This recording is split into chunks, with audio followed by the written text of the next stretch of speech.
people. We're going to hear from two poets who are going to be our sacrificial poets, our calibration poets. Who are going to set the bar for the rest of the night for the judges and get us used to hearing some slam poetry on the stage. So these two people are poets that competed in semifinals, either in the winter or the spring, and whose poetry we really loved, who we wanted to spotlight, but who didn't make it into finals. So we wanted to give them one last shot to impress all of you guys and wow you. So our first sacrificial poet of the night. I can't say anything better because she's like in the competition, but I want to. Anyways, please clap for Amber!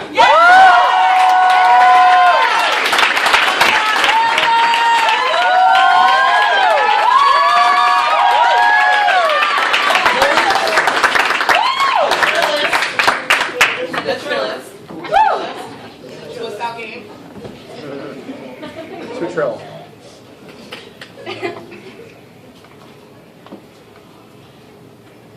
Edict 2.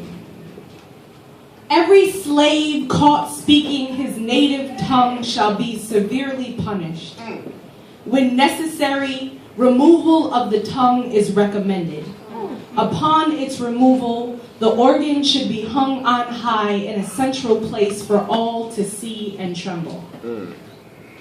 In 1773, Phyllis Wheatley became the first woman and the first black poet to be published in the United States of America. This is an open letter from Phyllis.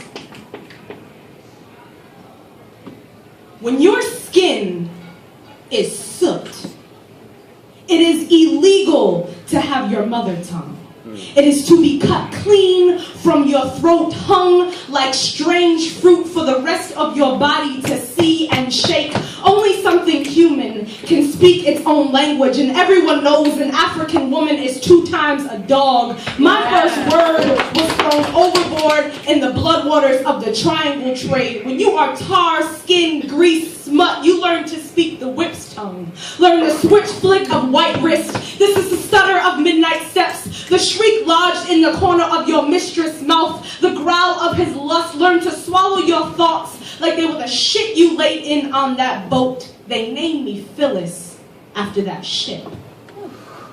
Like it was my mother.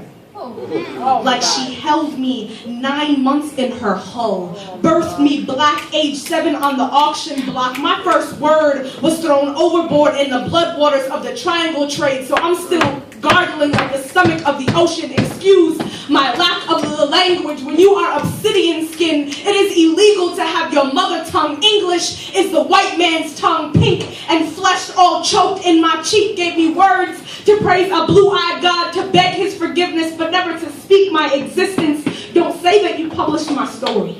You cannot print in black and white the fleshy ballad of skin split to master's whip. Couldn't write down how they broke the inside thing. Do you know how heavy this dumb tongue feels in my mouth? With the salt of ocean floor ancestors screaming to be spoken, there is no language for this. The tongues are packed like bodies tight beneath the floorboard. Don't say that you published my story. Just because I learned to speak your language doesn't mean I ever learned how to speak.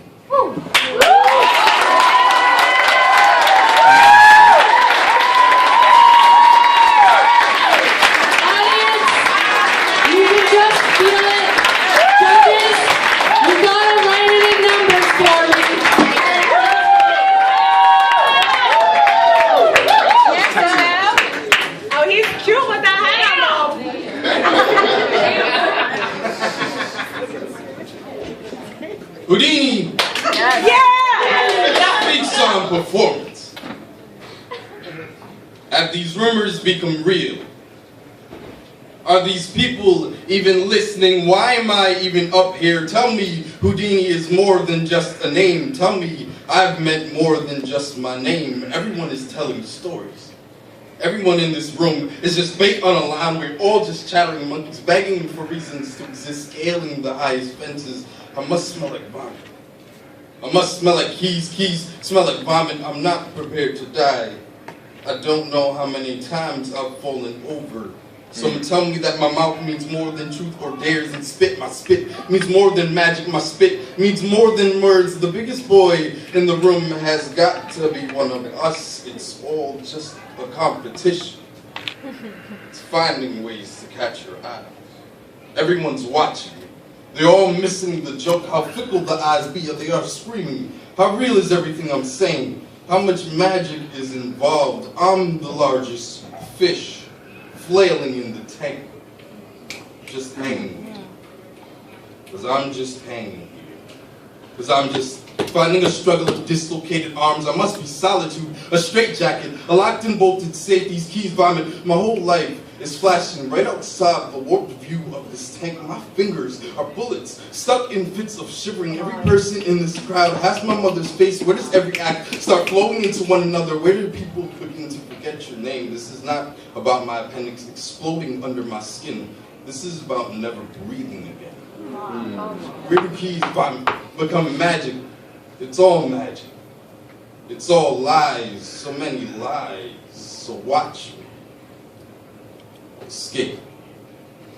Of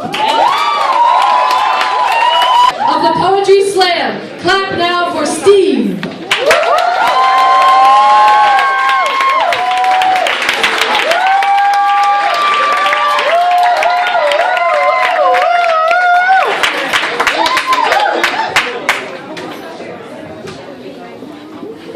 Respect the mic.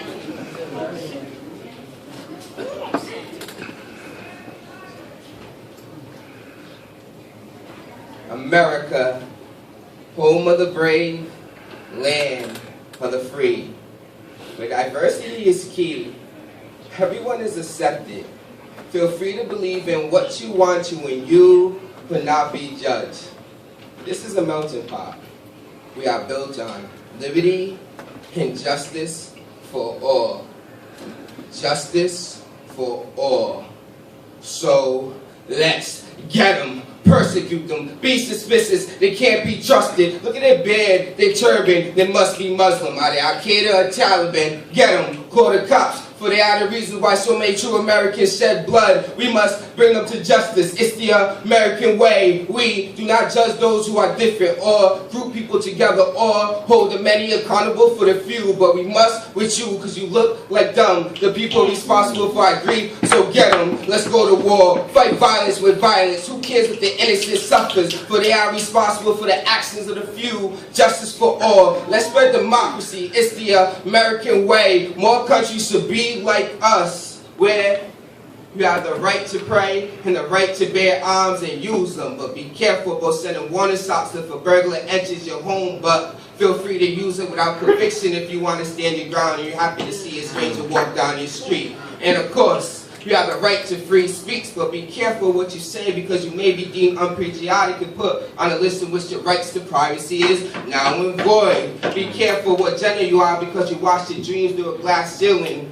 Be love the wrong person, you may not be able to get married. Be the wrong skin color, live your whole life trying to overcome it. America, the melting pot. You can migrate to my country, just not at its southern border. You can marry anyone, just not my daughter, because you are not good enough. Not a true American. America, a land where celebrities are worshipped like gods. Their lives become biblical chapters. We decipher through their tales of reality. In America, hate means flattery. Heaven is on earth, so we live every day like our last, because when we die, we probably end up going to hell. But don't worry, you are free here. There's justice for all, equality. You can live the American dream, a land where the roads are paved of gold and everybody stops to race the life from the same position. So, pledge your allegiance to the flag or suffer defeat.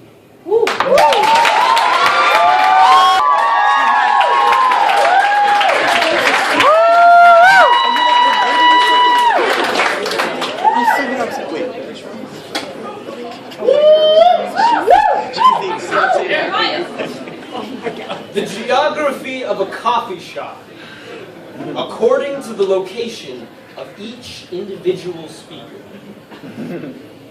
I've got a caramel macchiato for Sarah and a passion fruit lemonade iced tea for Michael.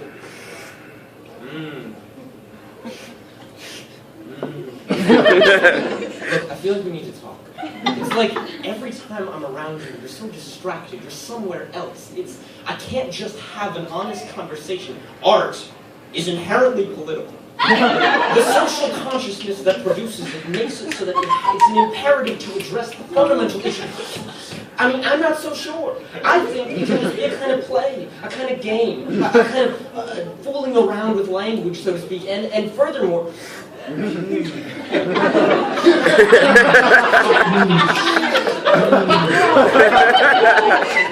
entropy, as your textbook should have told you, is the measure of disorder within a system, and it's always growing.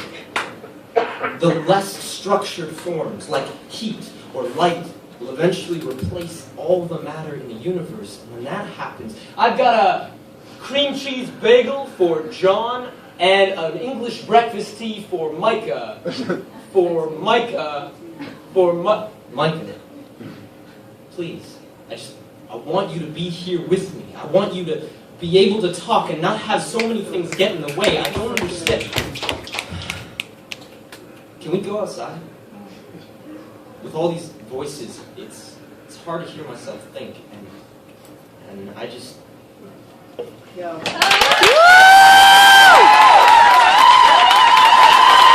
coming onto the stage right now is Astrid.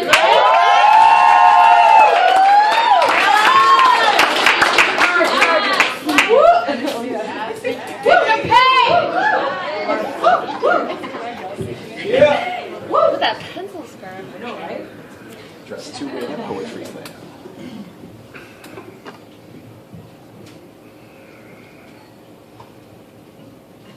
When I was born, my father gave me my mother's name.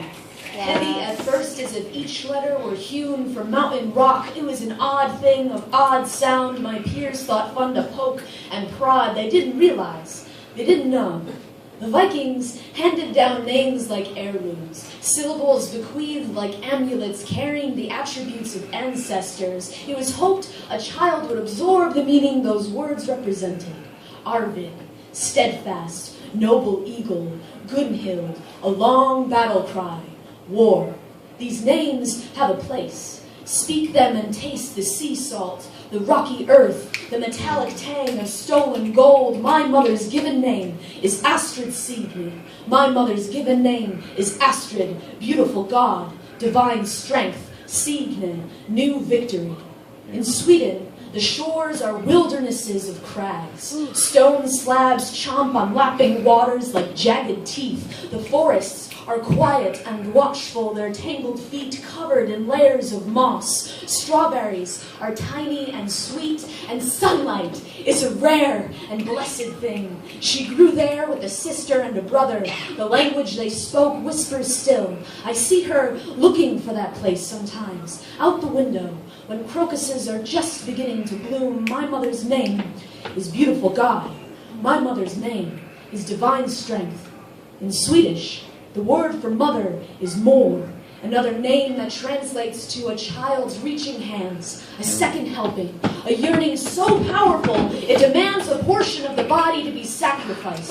Before watching her daughter fly over Atlantic waves, my grandmother gave a kiss and relinquished a piece of her heart as a tree surrenders leaves to the winds of fate. Strength is more than musculature. A spirit will endure when the flesh fails. And the Vikings knew that. Despite their blunderbuss tactics, Gunhild is a woman's name. In sagas and tales, female wrath is waged through daggers slicing across throats. I have daggers sheathed in my eyes, and I swear there is steel layered like silver thread into my mother's bones. She is a skyscraper, bending with a trembling world, and yet is daily astonished with my freedoms. I hope I am astonished with my daughter. With the pride and power she will carry out the door, in her quicksilver veins will run a hereditary iron will, because my name does not mean princess, or flower, or frailty. I am sky. I am God's strength, the serene, sublime beauty of evening stars, and if I have a daughter, she will wear this name like an amulet. I will name her Signy. I will name her Victory. Because that is what she will be. Come on. Up to the stage now, clap for Betty!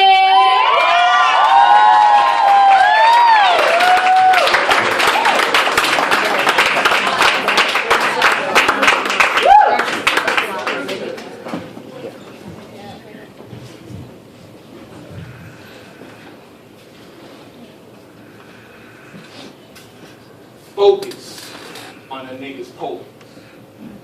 Loaded. Language of a cogent stranger engaged in dangerous acts. Bracket. The layers of this background sound for answers make them bubble to the surface. The blood of the Earth's on captive planet's hands. I'm just trying to work.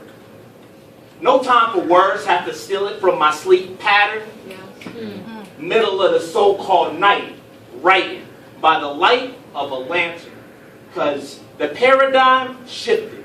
And the gifted niggas living like humans. Student of the X, Malcolm, El Shabazz, 7, I'm tripping. On that natural high master-in ratio, my rationale is passion-based. 1,200 miles of space between me and the place I started making this face. Down to the follicles, I'm raw and cool. Jagged brackets, shine like diamonds. That's the bag, chilling like a savage. My grind's in your mind. Figure a picture like math. A baby knows it, pre-birth. Just have to remind a nigga to show work. I'm hoarding a portion of my origin in the middle of this digital earth. Lyrical wizard, social hobbit. All my bread is Frodo, trying to grow a profit. Like a lot. These accounts of personal, original thought. Baroque like Gershwin. Orchestrate quakes and hurricanes. Now that's the reason for this earth wind. Fire, water, heart, wheat, and that dark sea. Seize the day like Carpe D. Who shot you? Little C's, Junior Whopper. Hold the cheese, slow the niggas, told the truth. Subsidize these do-I-ditties with that dirty money.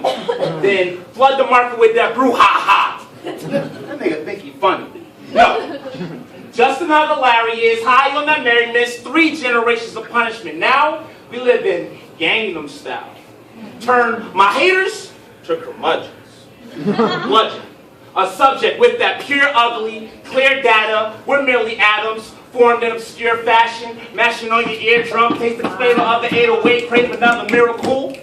Pour my soul into a beer mug, shed a tear for a weird thug. Is it clear, or should I speak more? It's Seth, but coming to the stage is Marshall.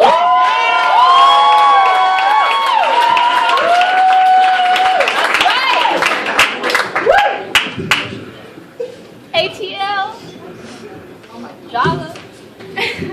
What?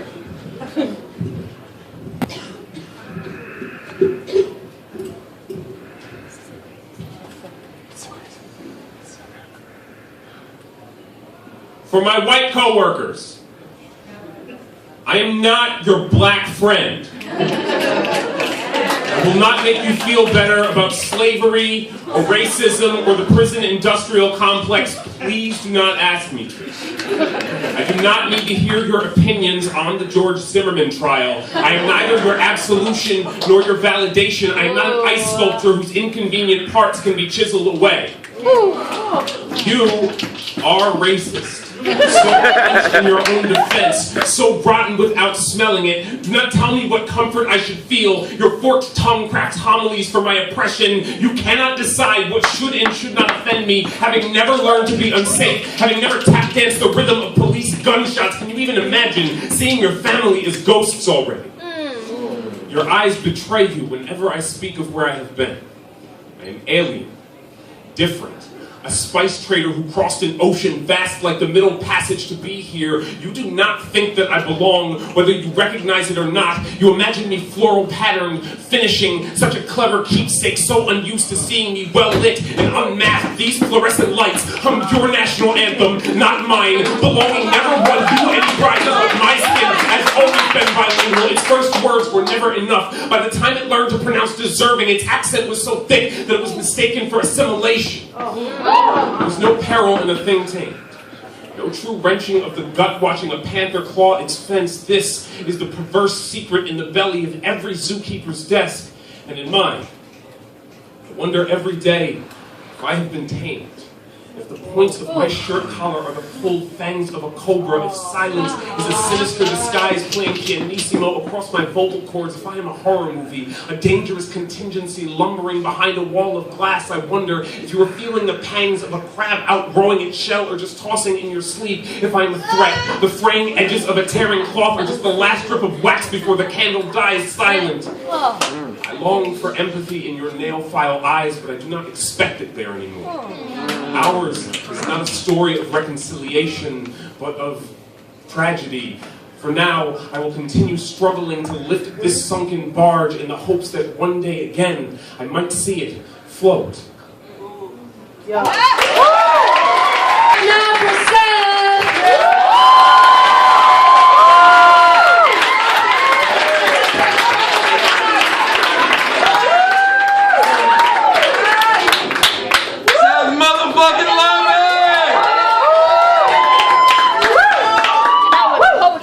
Hashtag motherfucker.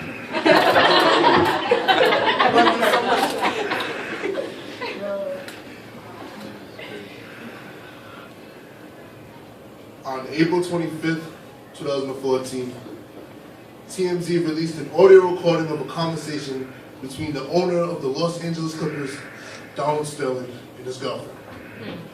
This is a poem in the perspective of Clippers point guard, Chris Paul, about the situation. The wounds sting every time I sweat, but the whips are not lashes on my back. The words anger me, but do not restrain me. I'm not to be compared to a slave. I am not your servant. I am a basketball player, not confused by my identity. Understand my anger. When I read the jokes, when I view the pictures, when I hear the recording. Scrolling through my Twitter, I saw myself in a movie promo. I am clothed with rags. I feel my wounds begin to scratch deeper, digging into my skin. I can't let you get under my skin. I try to resist. But the movie picture says, Chris Paul starring in a Donald Sterling film. 12 years of Clipper. The whips to my back are not his lashes, therefore do not compare me to a slave. I hear the tape. I hear my boss tell his girlfriend he does not want those people at his games. I will make sure to tell my wife and son that they are not welcome. I will walk into the Staples Center, no longer your centerfold, keeping the pieces together. This team is not as flimsy as a magazine. We will fight back. In my son's room, I had a mural painted.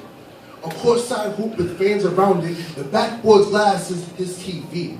The base of the hoop has Clippers printed across it. There are smiles painted onto the faces of the crowd. Looking at these smiles make me frown, wondering how I can proudly keep that Clippers name written across my son's bedroom wall. Although I am not the victim. I am paid millions of dollars to play for the red, white, and blue. I am a basketball player, not confused by my identity. My wounds begin to dig deeper, to sizzle in pain. The wounds are not created by you, but the memories of the death of dreams. The victims are the citizens of Los Angeles. As Clippers, we show them that red and blue can come together as one, that you can come from the gutter and rise up to the top. We show them that the second best in Los Angeles can become something from nothing. With your words, you ripped away the pride that was associated with our come up, meaning much more than the game of basketball. Our black is red and blue. Our black represents the fighting of adversity, but our black is no longer accepted at your games. I frown, knowing that if I stripped the word Clippers from my son's bedroom wall, I wouldn't allow these wounds to heal. That one day I would have to explain a man named Donald Sterling was my boss and believe that white will triumph over all other colors. The NBA logo that once stood in your court helps these wounds heal. Knowing that I am not your slave and no longer have to work for you. I have a team to be a general of. We will continue to play basketball, rejoicing that the NBA has banned you for life.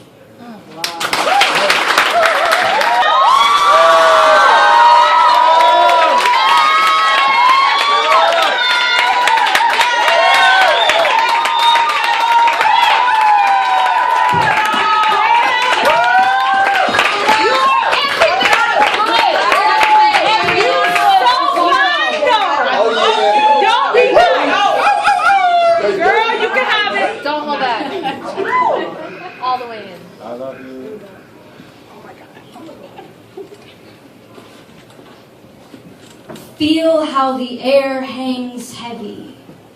See our New England faces in winter.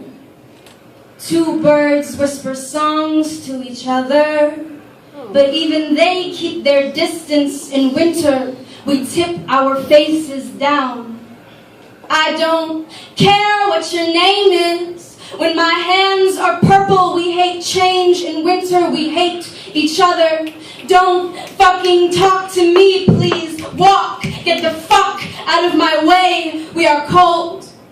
The birds pack their shit, they leave, they blush when seeing the trees naked, cannot cuddle with dead things, cannot sing over rumbling stomachs. These songs are salt, they just burn.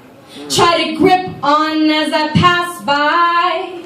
Birds with broken wings, their eyes turn to blue glass. Fogged up and gone they lay, perfectly splayed, their beaks open, still mid-kiss with summer, but see how that left them there empty. That is what you are if you stay. In winter we are walking dead Hawkeyes, see nothing before us but our own boots, marching New England in winter bumps shoulders. But refuses to acknowledge that pressure, that life, or provide any warmth. You only speak when you want something. If I were like you in winter, I would never speak again. Sew my lips together, keep my hot air in. Your voice leaves me numb. Your voice pin pricks me like negative degrees. I have no blood for you. In winter or ever, that is how these hands stay cold. I have no melody of change for you, no feathers for your doorstep, no shell to breed and crack anew for your someday blossoms. I hold grudges like grass holds morning dew. I hold pain like ice on naked bowls, on broken feathers I will hold you. But like a New Englander, never looking straight into your frozen, fogged up window eyes, you're still trying to kiss dog days. I don't care what your name is. When my hands are purple, get the fuck out of my way. Don't be salt on my hands, don't be that song so stuck between birds, cause my shoulders will rock you. Lay you frozen to the earth. Like that is what you are if you stay. Just another dead bird in my way.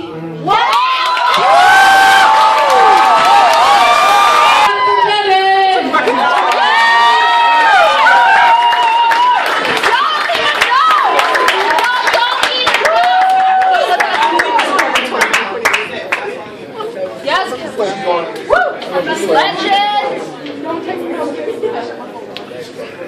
Respect the mic. This is a stick-up, said the madman. Everybody get face down. Gag the priest with his Jesus piece so he can't make a sound. Duct tape the rabbi's arms to that kid with the Quran. Take him away. I give you a new commandment. Kill your God. Let us pray. On the first day, God killed 250,000 Bosnian Muslims, 1.5 million Armenian Christians, and 6 million Jews. And on the second day, he piloted 2 planes through New York roofs. And on the third day, he justified slavery. Ham, the son of Noah, he justified slavery. And on the fourth day, he said, hey, fuck them gays. Keep their AIDS out of my marriage and my St. Patrick's Day parade. And on the 5th day, in a stunning display of his dual pedigree, he was Allah, the God of oil, versus the Christian God of the Bush legacy. And on the 6th day, he called for collection, coerced a couple of confessions, then colonized, converted, and killed those who questioned. And on the 7th day, he woke up and surveyed the mess.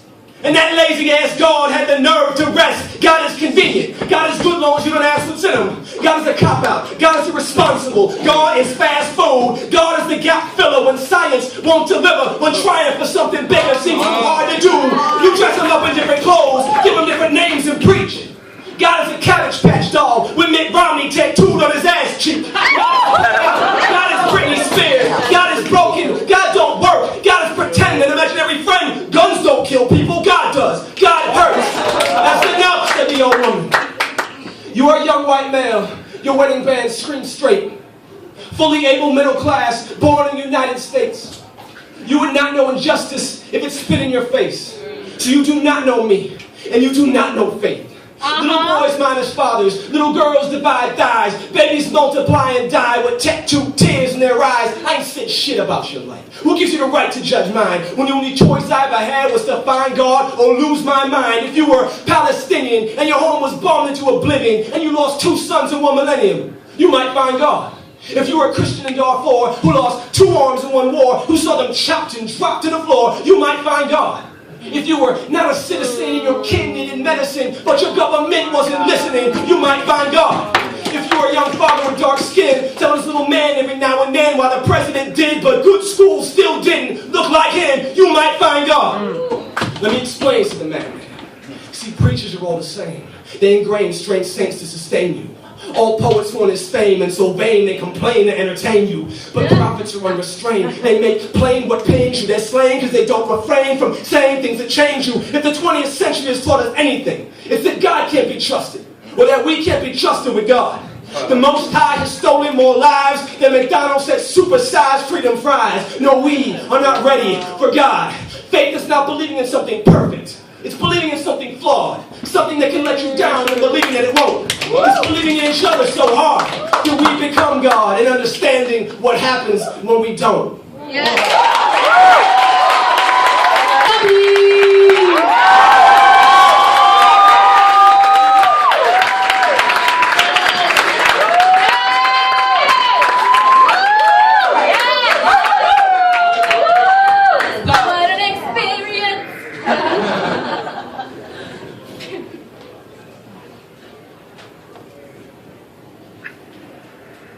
Black girls smile like magnolias at midnight.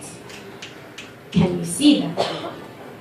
Sandpaper bodies rub against them, smoothing out your prickly eyes, and sharp words break down sides, perfecting that smooth for someone else. I feel every slow scrape of human against my flesh, bumpy, bloody. I know what white hands look like scratching and taking, what black hands look like pulling and taking. What is there left for us? Black girls have a way about us of not screaming when we should, because then they call us black girls, not little girls, angry girls, defenseless girls, angry girls. That's what they call us. Angry girl. I am unruly and displeasing with my wild hair and mean scowl, too out of place for proper company. Can't let anyone know you hunger, digging into this flesh. Black girls smile when we want to scream. Smile, survival skill. Pull inches of lip over teeth, polished hard with the lick of my tongue and thin callous fingers. We black girls stretch our hands into each other's mouths. Cover up screams so we forget our own sin at the base of our throats. We rub